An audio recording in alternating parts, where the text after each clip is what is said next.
back with Mr. Sydney Armstrong. Sydney, good afternoon, and thank you for Hi, gentlemen. Good afternoon. thank you for taking the time to speak with me. Yeah, that's all right, man. Anytime. Sydney, well, let me just read a bit of your bio. Guyanese scholarship recipient, MSc holder in development economics, youngest head of department in economics at University of Guyana lecturer. Sydney grew up in humble beginnings, but through it all, he worked his way and attained higher education. Well, let's talk. Let's talk. Beyond the accomplishments, Sydney, how do those close to you usually describe I didn't hear you. Just repeat you? again. Beyond the accomplishments, how would you describe yourself? I think for me, I'm a very happy, jovial person. Hmm. I consider myself to be very humble and respectful, but at the same time, altruistic, Hmm. looking out to see how I can help people get into a better position than they are in. So for me, I'm a very helpful person. Why did you pursue a career in economics? I Or actually, let me if I rephrase this. go back to my study, Sorry, Sydney. Why academia? Why a career in academia? And then tell us why economics of all things. I think for me, at the beginning of my study at the University of Ghana, I didn't start it out in economics. In Mm. fact, I did a diploma. My first year at UG was doing a diploma in public management, but I managed to do economics, econs 1100 and 1200 for my diploma program. And I realized that I did exceptionally well in both courses. I finished both courses with about 96% overall. And the lecturer that taught me both courses, he said, look, you're doing public management, but I don't think you are in the right area. Given the strength that you have in economics, you should instead of pursuing your degree in public management, you should consider doing your bachelor's in economics. And I've liked it and the advice, and hence me in the discipline of economics. And I think when we study economics, especially the area that I'm in, development economics, and given that I tell you the type of person that I am, development is about seeing how you can improve the lives of the most vulnerable people. Hmm. And that's something that has always been, close to my heart.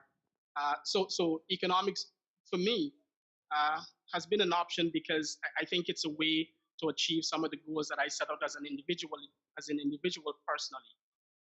When you look back, how impactful was that advice for you? And what do you what do you feel, or how do you feel? Um, what do you feel is the importance of mentorship? I think mentorship is something critical in terms of people realizing their true potential. Hmm. I think oftentimes many of us, we as youngsters growing up, we don't have an area where we actually what we want to do. Even some persons in their late 20s, some older folks don't even know what they want to do. But when you have someone who's able to see you grow and see you perform in certain area, and be able to say, well, look, based on what I'm seeing here, I think you can do such, or you can achieve such, is something that is very, very important. Oftentimes you find people making choices that is not in line with what they're really good at. Maybe they like it, yeah, but liking it and being good at it is two different things. So you find that the mentorship, therefore, helps to guide you in the area, rightfully so, the area that you're good at. So for me, if you ask me, I think mentorship is something that is very, very important. I Hmm. think in our country, I think we need to start having more mentorship programs, especially for our youths, the males more so, because when you look at many of the social issues that you're seeing happening, uh, I think if many of those youngsters had the proper guidance or the mentorship, I think the road that they would have chosen would have been completely different than what you're seeing today. If you had your way, or you were able to go, and I'm assuming that you don't. But if you were able to go to some of the secondary schools to talk to our young men, what are some things you would actually tell them about personal development? I think I think personal development has to be one in which you recognize that you can't do this alone, or you can't achieve certain goals alone. So we have to start there. Hmm. That this is not me being able to get everything done. It requires one being able to listen and take advice. Be patient with the advice that you have, but you must be receptive at the end of the day. Hmm. The thing is that it puts you now in a better position to to see, well, look, you have these options available to you. You have persons who would have gone through some period of time in their lives and know what is there out there, and therefore with them coming with those advice and being given to you, it helps you to make more informed decision, if you were to ask me. So you have to first recognize that, in terms of self development, that self development doesn't mean that you yourself or on your own needs to get into that direction. You need to rely on or build on other people around you, other people's experience, and so forth. And if you can do that, for me, you'll be able to develop in that mature individual that you'll be pushing towards for your lengthier period of your career and so forth. So self development starts with one accepting the fact that uh, you need to surround yourself with people who are positive, who have gotten experience, and who are able to point you in the right direction as to where you want to go. You went abroad and you got a scholarship. You went abroad. I think it's Australia, and Yes, yes. you studied for your advanced degree, your graduate degree, and you topped your class. But you couldn't have done that without raising the bar for yourself.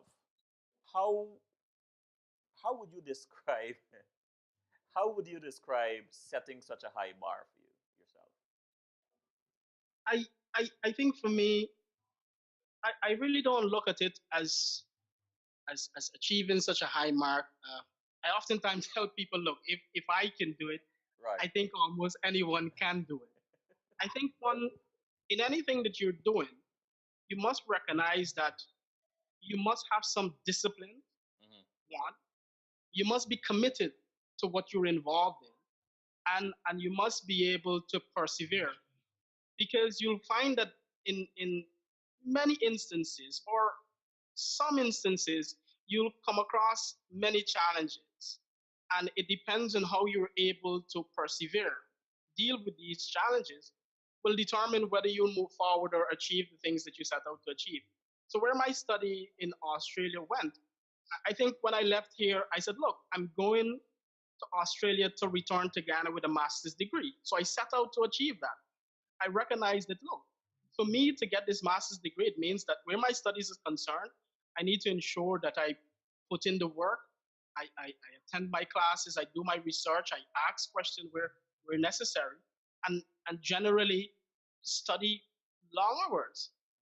And the results were the one that I've achieved. So, but I think for me, anyone can do the things that I would have done in my master's study. What would you say in your upbringing um, helped to so motivate you, to so drive you?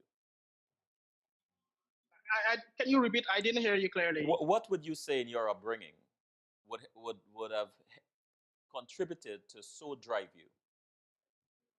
I think for me, it's more so the fact that I come from a very humble background. Growing up, I didn't have many of the luxuries afforded to some of the kids that you have that in this modern time here. And for me, I've I've used that as as a positive drive towards me getting into the position that I want. Hmm. So coming from such a humble background, and you know you have dreams and goals, it requires therefore that you take certain opportunity very seriously. And I always wanted to be in a position in which I can help my family. And for me, when I look at it, well, I've seen the only way was educating myself. Mm. I was very good in athletics, in cricket, but I recognized very early that to me, that's not an easy way in which I can be in a position to help my family. I think me going on to get a higher degree and getting a well respected job would do two things. One, would put me in a position to help them, and two, would at least motivate some of my young cousins to emulate me in the things that I'm doing. Can you share with us a defining moment in your academic life? I think there are many defining moments, but I can always every time I go to bed, I can tell you this. If someone had come to me, say when I was about 15, Mm. 16, 15, and say, look, in the future you will head the Department of Economics. You'll be the youngest head of department for economics at UG. I would have told them, no, get out of here. You're joking. The thing is, for me, the defining moment came when I wrote CXE for the first time. I attended the tutorial high school, and if I were to show the public my CXE results when I wrote it the first time, they would ask, how come I get into this position? I I take away two subjects from my first sitting, two subjects from my first sitting at tutorial time, and I tried relentlessly to get jobs, and I get turned down almost 100% of the time. And then is when it drive home to me that look, if you don't have certain qualification, the world out there is a very cruel world. It's very harsh. And from then I said, look, if I get a second opportunity, so let's start with CXE. If I get a second opportunity to redo CXE, I will ensure that I put in the work. And luckily in athletics, there was my coach who was very uh, involved at the Camerville Secondary School, who was able to get me in the school for 1 year to resit my CSEC. And I never look back from there. Everything I'm just pushing on. Wow. You talk about being the youngest head of the department. I have to congratulate you. But I'm sure You know, sure others have this question on their mind. How did this happen? What was the process? How did you get it, selected for in, this? in terms of becoming head at the university, Yes. well, I came back in 2015 around July, and we just had one head a transition between one person to another in the department. So from 2015 September on to about August 2016, the head that took over uh, was supposed to proceed on sabbatical leave, and the other members in the department said, "Look, Sydney, you've come back, you've gotten your qualification, you've done exceptionally well, you have a lot of energy, and we really want somebody who's young, who has vision, and who understand the dynamics, modern economics, and we are willing to support you along the way in your headship." And that the support from the department was the fundamental reason why I took up the headship. I can tell you it's been challenging, uh, but the very fact that I can rely on some of the guys in the department, I really can't thank them. But it's because I've had that support from our group. We're a small group, but we're very tightly connected. What is your role in the department as head? As head, you're considered to be the leader, the person who comes up with the direction where the department is going, and seek advice in terms of whether other persons are on board, whether it's a good direction. In essence, you're the person supposed to be the driver of change in the department. You're there to ensure that students, their experience at the university is one that is remarkable in a good way, You're there to encourage colleagues to say, well, look, as much as I'm head, I have administrative responsibility. I'm still engaging in research. So you should also look at what I'm doing and try to at least be on the same path as me. Mhm. So you're that individual in the department that everyone looks to for direction, but they also pledge support as long as the direction that they see is one in which you can move the department forward. I can share maybe this is news. One of my vision for the department, currently it's a department of economics, but one of my vision, hopefully before my term finishes, is to convert our department into actually a school of economics. So you'll have more programs. We already have two running, but I'm contemplating of offering a master's degree as well as a graduate diploma. Mhm. We want to offer more programs and therefore move in towards establishing ourselves as a school of economics. Why, I mean, can you share the importance of economics in a society? I mean, it seems like an obvious question, but you know, we can't always assume that everybody. Well, let's pretend I don't know. What is the If you were to ask me, like if you ask someone who is in political science or right? someone who's in medicine, they'll obviously say, look, their discipline is considered to be the most relevant, most important, and they'll give a whole list of reasons. I'm no different. I'm going to tell you that the discipline of economics is considered to be the most important discipline that exists out there. Uh-huh. Because when we talk about what economics is about reality. It's about living. It's about how you use the resources that you have. But more importantly, how economics is related to hello, Yes, I'm here. I'm here. how economics is related to development is because we talk about government pursuing policies and when we talk about development, I've mentioned this earlier, is improving the lives of the most vulnerable people. And you can talk about things like people's income. How do you affect or change people's income? You talk about standard of living and cost of living. Look, the government is gonna present its national budget on Monday. The Minister of Finance, and he's gonna talk about all the big plans they've done. But was it those plans economically feasible, and how are they impacting on poor persons? A lot of people are going to ask, what is in the budget for me? So Mhm. this is where now someone who understands the discipline of economics will say, look, so you're talking about in a poor person, then the government is looking to raise the minimum wage, which will give you more money. You get more money, it allows you to have access to more goods, better quality service such as education and health. So economics is central, and in fact, like I've mentioned to you, my area of specialty is development economics. So you want to hear someone talk about poverty and inequality? You have the right person here. All right. I, I, I am drawn. When you came back in 2015, a year after last year, by the end of last year, Yeah. what can you tell us has been your observation about about poverty in Guyana?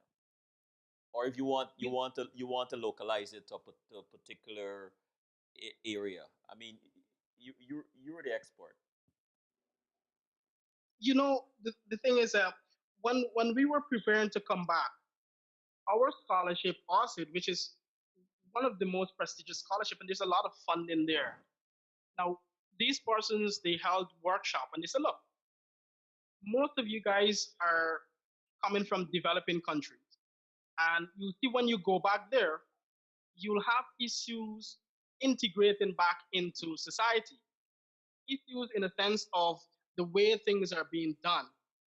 In actual fact, they're talking about reverse culture shock. The funny thing is, I had the opportunity to teach at the University of Queensland. So you have state of the art facilities, classrooms, internet, and everything you can think about. And then when you come back to the University of Ghana, you see the infrastructure and you see the challenges that the university faces, power supply, unstable, access to resources not there, it really breaks your heart because this is supposed to be the institution which transformed our nation. So I had a preparation, I can say, in fact, prepare me to when I return here. And I easily, find myself back into to the rhythm and continue on with moving the university forward through teaching and research. Most people definitely find it difficult to reintegrate after coming from say first class country as they would call it or a developed country. But I had that experience to say, well, look, prepare yourself for this. So processes, the bureaucracies that you face, transportation, and all of these things, I was well prepared for that when I came back. But it could be something that is, I can say, demoralizing because at time you feel like, why is it that you have to be here? There are other opportunities out there where people will easily take your skills. In fact, before I even came back, I had opportunities to go off in Fiji, in Trinidad, and other places. But I was more driven to come back and give back to home. So that overshadowed everything Hmm. else Hmm. in terms of what I can earn or so. What would you say is one fundamental reason why you came back home and give up the opportunity to make so much money? You're a young man, you have your life ahead of you. Why come back home? I came back home because you see, when I look around our country, our country needs everything that I have to offer, and not only me. Many of the well qualified individuals who would have gone on to do their masters and the PhD. Our country needs the human resource. In fact, it, we tend to say in economic development, you can't have development without human development. So you need human capital. And in fact, I make this argument that look, the University of Ghana is a critical institution for fostering economic growth and development in Guyana. And for two reasons. One, it provides the necessary human capital for the important sectors such as health, education, agriculture, and soon we can talk about energy. In addition to providing the human capital, the institution, UGs, is important because it helps to advise and influence public policy, which affects the life of many people. So when I look at that, I see a country which needs everything that I have to offer, not just only me, the well qualified persons. And this is my home, and I want to make it better. And there's nothing else better than one making that sacrifice for one country. What is one thing you learned about yourself since you took over this department? Uh, I've learned to be patient Mm. in in in trying situations. You have to be patient and you have to be humble. uh, I faced many challenges so far as the head. In fact, I can tell you that people who are more qualified than me oftentimes sees it as, look, why is he the head, because I am more qualified than him. So how then do you reconcile that person's thinking towards making an overall impact in the department? And the challenges that I've gone through, whether it be through students, whether it be through colleagues, have taught me that you have to be patient in the things that you set out to do, and you may not always have things done your way, but be mindful of what you're able to achieve, who's able to work with you, what you're able to get done. And I think being patient is something that I'm really happy that I've developed that characteristics as an individual. Last question. and I am going to put you on the spot. If you were in a room with the president of Guyana, the minister of finance, and the vice chancellor of the University of Guyana, what is one thing, and you're allowed to speak your mind, what is one thing you would tell each of them? Go for that Well, last part. wait. The president of Guyana, the minister of Mhm. education of finance, the vice chancellor of the University of Guyana. What is one thing you would, if you're allowed to speak your mind, what is one thing you would ask each of I, you see, if that's a very difficult question. them? If you were asking the question, When you look at the current situation that our country is facing, mm-hmm, you need a comprehensive approach to wrestle with many of the issues that you're seeing in mm-hmm, our country.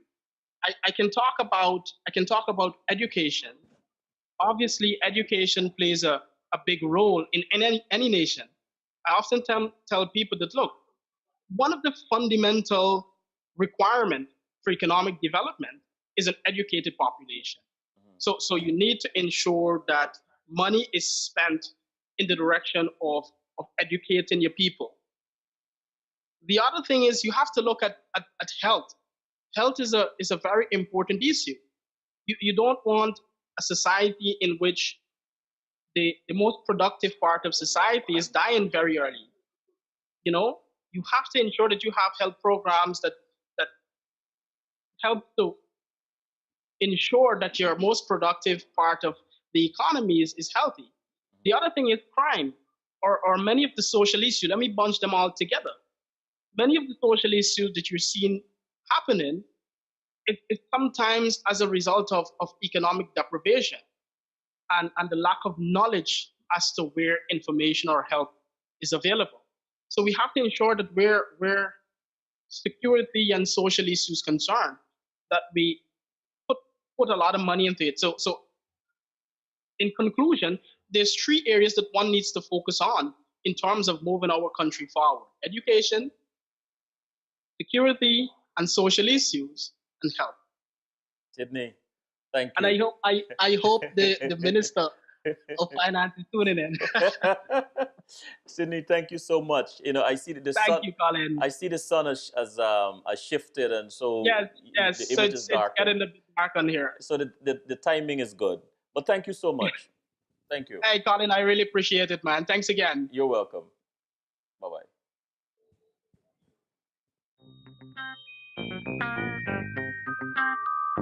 bye.